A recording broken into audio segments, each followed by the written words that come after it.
नमस्कार, स्वागत है आपका। आप देख रहे हैं नेशन न्यूज 10 और आपके साथ मैं हूं ईशा खान। चलिए शुरुआत करेंगे बुलेटिन की बड़ी खबर के साथ। साइबर ठगी के मामले में लगातार बढ़ते जा रहे हैं केस।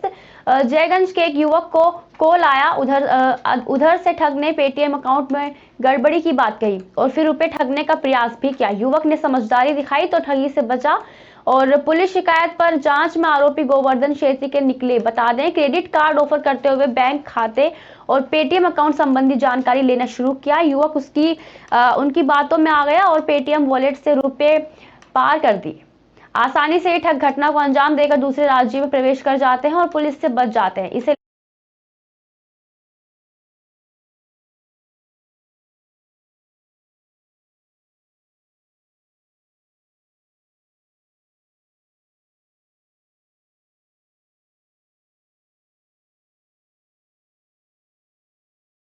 राष्ट्रीय राजमार्ग 9 बिजली घर के समीप आयोजित किसान सम्मेलन में शामिल होने के लिए पहुंचे भारतीय किसान यूनियन के राष्ट्रीय अध्यक्ष ठाकुर भानु प्रताप सिंह ने कहा कि मौजूदा सरकार किसानों की समस्याओं को प्रमुखता के साथ समाधान करे और बुजनाथपुर और सिंभावली मिल पर किसानों के 200 करोड़ रुपए का गन्ना भुगतान बकाया है, उन्हें जल्द से जल्द गन्ने का भुगतान करना होगा।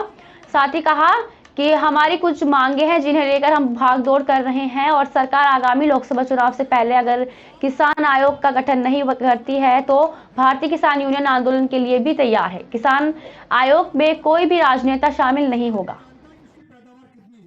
तो भारतीय किसान यूनियन भानु जी के नेतृत्व में जो आज सम्मेलन हुआ है और ठाकुर भानु प्रताप सिंह जी यहाँ पर उपस्थित हैं, तो एक ये संदेश देने के लिए आए हैं कि किसानों के साथ अत्याचार नहीं होने दिया जाएगा।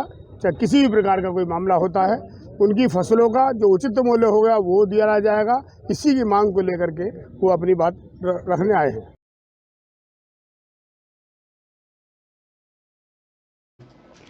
नागरिक सुरक्षा विभाग के 60वें स्थापना दिवस के आधार पर सभी वार्डों द्वारा अपने अपने स्तर से कार्यक्रम आयोजित किया जा रहा है। इसी कड़ी में जिला मजिस्ट्रेट के आदेशानुसार उप नियंत्रक कश्मीर सिंह और चीफ वार्डन राजेश जैन के सानिध्य में नागरिक सुरक्षा स्थापना दिवस के अवसर पर साप्ताहिक कार्यक्रमों के अंतर्गत आज 10 बजे स्टैंडर्ड पब्लिक स्कूल आली की चुंगी इंदिरा चौक पर भूकंप आपदा से बचाव का एक अभ्यास प्रदर्शन आयोजित किया गया। इस कार्यक्रम में दोनों प्रभाग के समस्त वार्ड में अनिवार्य रूप से प्रतिभाग किया गया।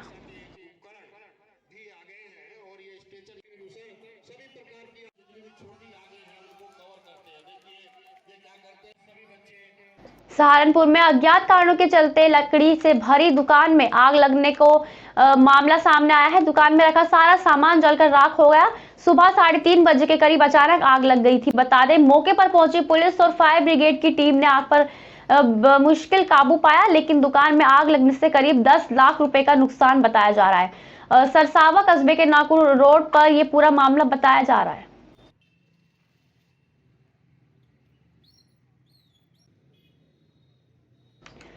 संभल में 2 बाइकों की भीषण भिड़ंत हुई। हादसे में 2 लोगों की मौत हो गई, बता दें, जबकि एक बाइक सवार गंभीर रूप से घायल है।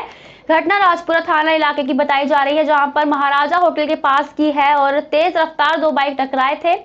हादसे में एक युवक बाइक पर सवार था और एक युवक की मौत हो गई है, जबकि दूसरा घायल बताया जा रहा है। वहीं दूसरी बाइक चालक की इस दुर्घटना में मौत हो गई, उसकी शिनाख्त भी नहीं हो पाई है। पुलिस ने दोनों शव को पोस्टमार्टम हाउस भेजे हैं और गंभीर घायल को हायर सेंटर भेजा गया है।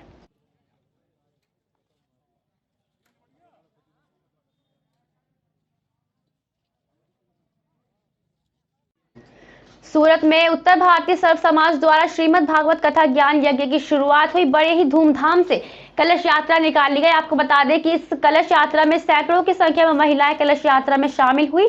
वहीं पर समाज सेवी राजेंद्र भाई शेखावत, भीखू भाई पटेल, विजय पटेल, बड़ेलाल तिवारी सहित बहुत से लोगों ने श्रीमद् भागवत कथा में भाग लेकर भागवत कथा की शुरुआत की।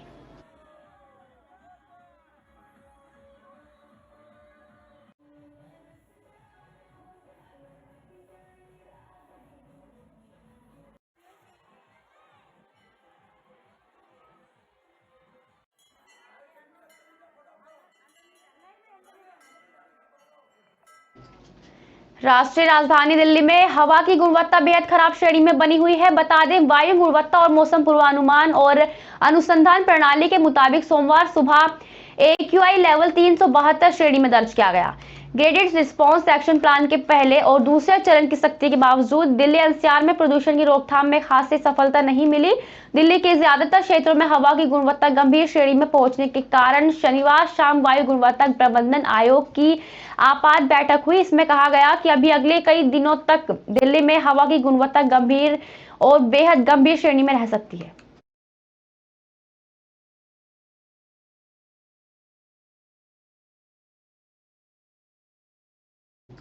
MCD चुनाव में कम मतदान होने के मायने क्या, इस पर अब भी स्पष्ट नहीं कहा जा सकता, क्योंकि कई ऐसे उदाहरण हैं कि मतदान का प्रतिशत कम होने के बाद भी सत्तारूढ़ दल की वापसी हुई है, जबकि कुछ मामलों में सत्ता परिवर्तन हो गया है। ऐसे किसी निष्कर्ष पर पहुंचना गलत होगा। हालांकि यह जरूर कहा जा सकता है कि मतदान का प्रतिशत कम होने के पीछे भी वे मतदान भी आगे नहीं आए जो कि प्रत्याशियों की जीत हार को तय करते हैं। ऐसे में प्रत्याशियों में जीत और हार का आंकड़ा बहुत नजदीक का है और संभव है कि 100 या 200 या फिर उससे 1000 मतों के अंतर से जीत हार तय हो सके।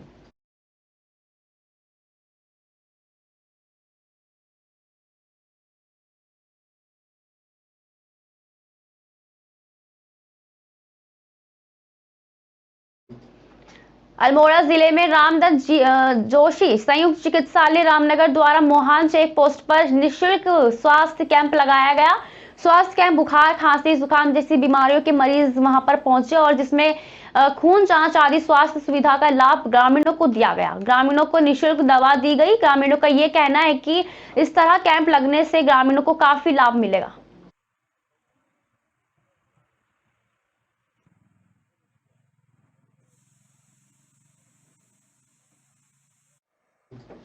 अल्मोड़ा जिले में कैबिनेट मंत्री सतपाल महाराज ने Marchula mahseer fishing camp outer zone of Corbett national park Marchula में चल रहे कार्तिक इंटरनेशनल फिल्म फेस्टिवल के समापन के मौके पर उत्तराखंड के पर्यटन मंत्री सतपाल महाराज ने मुख्य अतिथि के रूप में प्रतिभाग किया। फिल्म निर्माताओं को उत्तराखंड में फिल्में बनाने के लिए प्रोत्साहित किया और साथ ही उन्होंने बताया कि उत्तराखंड देवभूमि है और यहाँ की प्राकृतिक सौंदर्य और यहाँ की खूबसूरती फिल्म निर्माताओं के लिए बहुत अनुकूल है। इस प्रदेश में फिल्म निर्माताओं के लिए अपार संभावनाएं हैं। कार्यक्रम के आयोजक राजेश शाह और शालिनी शाह ने बताया कि वे पिछले 5 सालों से 2017 से इस कार्यक्रम को कर रहे हैं। 2017 और 18 में ये कार्यक्रम कुमाऊं यूनिवर्सिटी नैनीताल में कराया गया था।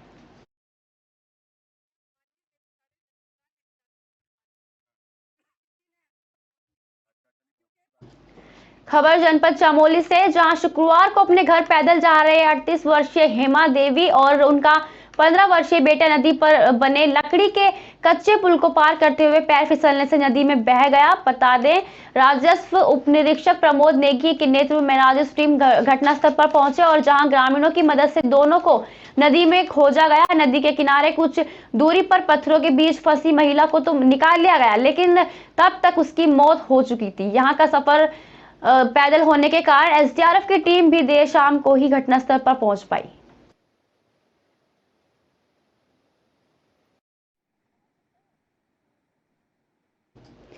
आम आदमी पार्टी के कार्यकर्ताओं ने हरिद्वार के चंद्राचार्य चौक पर एकत्रित होकर के प्रदेश में भाजपा सरकार के खिलाफ नारेबाजी की और आरोप लगाया कि धामी सरकार में कानून व्यवस्था बिगड़ गई है। वहीं आम आदमी पार्टी महिला मोर्चा की कार्यकारी अध्यक्ष हेमा भंडारी धामी सरकार पर आरोप लगाते हुए कहा कि प्रदेश में कानून व्यवस्था बिगड़ गई है। प्रदेश में घोटाले, हत्याकांड आए दिन देखने को मिल रहे हैं और सरकार दोषियों को सजा दिलवाने में नाकाम साबित हो रही है और ना ही खुलासे कर पा रही है।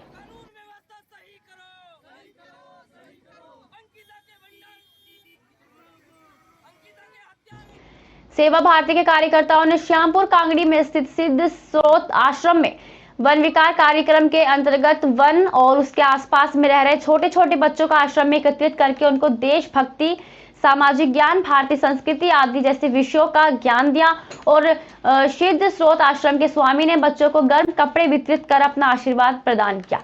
अभी सेवा भारती के अध्यक्ष ने कहा कि हम इस तरह के कार्यक्रम करते रहते हैं जहां पर शिक्षक नहीं पहुंच पाते हैं।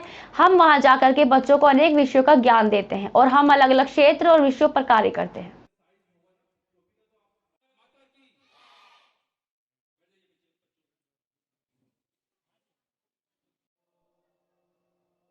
खबर लक्सर से है, जहां आयुष मेडिकल एसोसिएशन द्वारा आयोजित सम्मान समारोह में एसोसिएशन डॉक्टर उमादत शर्मा ने चिकित्सा और प्रशासनिक क्षेत्र में विशेष कार्य करने वाले अधिकारियों को सम्मानित किया।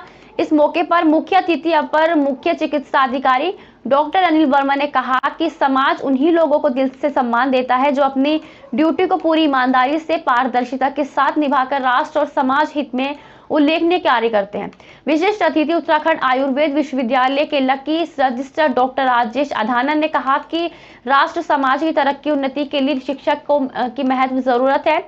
शिक्षा के साथ साथ चिकित्सा क्षेत्र में भी अभी और ज्यादा काम करने की जरूरत है।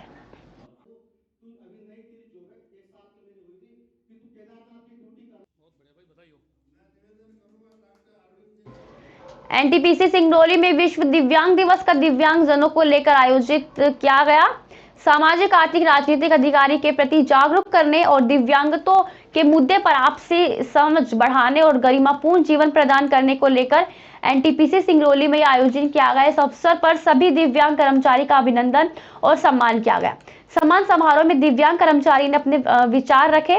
वही एनटीपीसी प्रबंधन के प्रति समान अवसर, समान अधिकार, सम्मानपूर्ण जीवन और सुगम कार्यक्षेत्र प्रदान करने के लिए आभार प्रकट किया।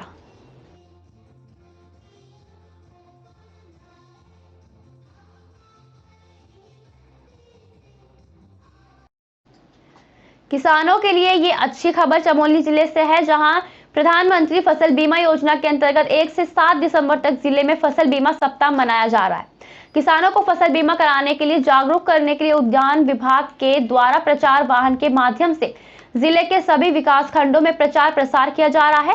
मुख्य उद्यान अधिकारी तेजपाल सिंह ने जानकारी देते हुए बताया कि इस जागरूकता कार्यक्रम के तहत कृषकों को फसल बीमा योजनाओं की जानकारी दी जाएगी और कृषकों को योजना से जोड़कर लाभान्वित भी किया जाएगा। इस योजना से जुड़कर किसान को ओलावृष्टि, चक्रवात, बेमौसम बीमारियां, इन सभी कारणों से फसलों की क्षति होने पर बीमा लाभ मिलेगा।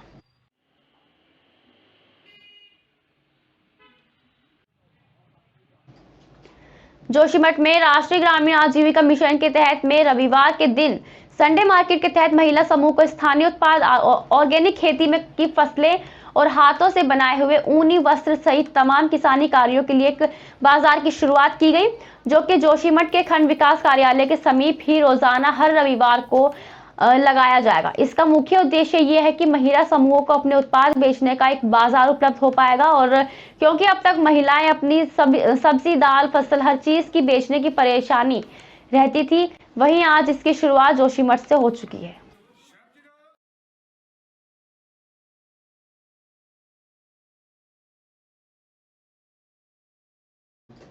हरिद्वार देहात क्षेत्र में पंचायत सदस्य उपचुनाव की मतगणना 8 बजे शुरू हो गई थी। 12 बजे तक मतगणना का तीसरा राउंड पूरा हो चुका है। प्रशासन ने मतगणना केंद्रों पर सुरक्षा के पुख्ता इंतजाम किए। साथ ही आपको बता दें कि जिले में रिक्त ग्राम पंचायत सदस्य पद के लिए 3 दिसंबर को चुनाव संपन्न हुए और आज जिले के सभी ब्लॉक मुख्यालयों पर सुबह 8 बजे से मतगणना शुरू हो गई है। सुरक्षा व्यवस्था को लेकर पुलिस प्रशासन ने पुख्ता इंतजाम किए हैं।